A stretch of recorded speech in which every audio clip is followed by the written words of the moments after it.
بسم اللہ الرحمن الرحیم۔ تراویح کی امامت کے مسائل۔ تراویح میں امام کون بن سکتا ہے؟ تو جاننا چاہیے کہ جیسے فرض نماز پڑھانے کے لیے امام کا بالغ ہونا ضروری ہے، نابالغ امام نہیں بن سکتا ہے، اسی طرح تراویح میں بھی امام کا بالغ ہونا ضروری ہے۔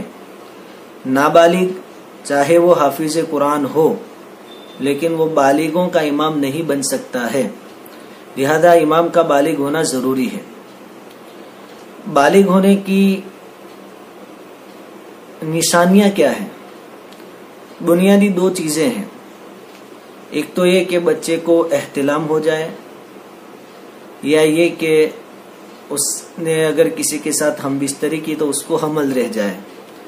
اگر یہ دو نشانیاں پائی جاتی ہے تو وہ بالغ شمار ہوگا، اور اگر یہ دو نشانیاں نہیں پائی گئی تو جب اس کے 15 سال بالکل مکمل پورے ہو جائیں گے اس وقت وہ بالغ شمار ہوگا، پھر چاہے احتلام ہوا ہو یا نہ ہوا ہو، کوئی نشانی ظاہر ہوئی ہو یا نہ ہوئی ہو۔ 15 سال میں 1 مہینہ آدھا مہینہ بھی کم ہوگا تو وہ امام نہیں بن سکتا، وہ نابالغ شمار ہوگا، چاہے کتنا ہی سمجھدار کیوں نہ ہو۔ تو خلاصہ یہ کہ تراویح میں بھی امام کا بالغ ہونا ضروری ہے۔ ہاں، جو نابالغ ہے وہ اپنے جیسے نابالغوں کی امامت کروا سکتا ہے، جیسے کہ بعض مدارس میں ایسا کیا جاتا ہے کہ امام بھی نابالغ اور پیچھے نماز پڑھنے والے بھی نابالغ، تو ایسا کرنے میں کوئی حرج نہیں ہے۔ دوسری بات یہ کہ امام متقی ہو، پرہیزگار ہو، شریعت سنت کا جاننے والا ہو اور اس پر عمل بھی کرنے والا ہو۔ بعض لوگ حافظ قرآن تو ہوتے ہیں لیکن داڑھی نہیں رکھتے ہیں، ان کا لباس شریعت کے مطابق نہیں ہوتا ہے، تو ایسے لوگ امامت کے لائق نہیں ہیں۔ ایک بات یہ ہے کہ اس سال چونکہ مجبوری ہے، اب کوئی حافظ قرآن ہے لیکن داڑھی مونتا ہے یا ٹخنوں کے نیچے پائجامہ لٹکاتا ہے، تو کیا کیا جائے؟ اگر اس کے علاوہ کوئی متقی پرہیزگار عالم حافظ مل جاتا ہے تو ٹھیک ہے، اور اگر کوئی نہیں ملتا تو یہ جو داڑھی منڈانے والا آدمی ہے یا ٹخنوں کے نیچے پائجامہ لٹکانے والا جو آدمی ہے، اگر وہ سچی پکی توبہ کر لے، سچی پکی توبہ،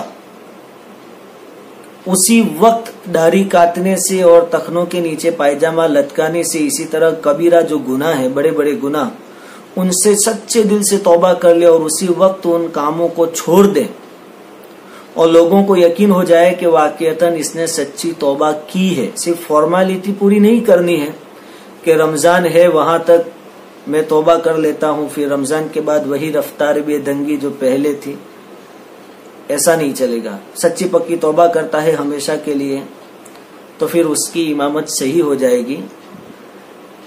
اگر وہ توبہ نہیں کرتا ہے، داڑھی منڈا آدمی ہے، تو پھر وہ اپنے جیسے داڑھی منڈوں کی امامت کروا سکتا ہے، جبکہ ان کو بھی کوئی امام اور حافظ نہ ملے جو شریعت اور سنت کا پابند ہو۔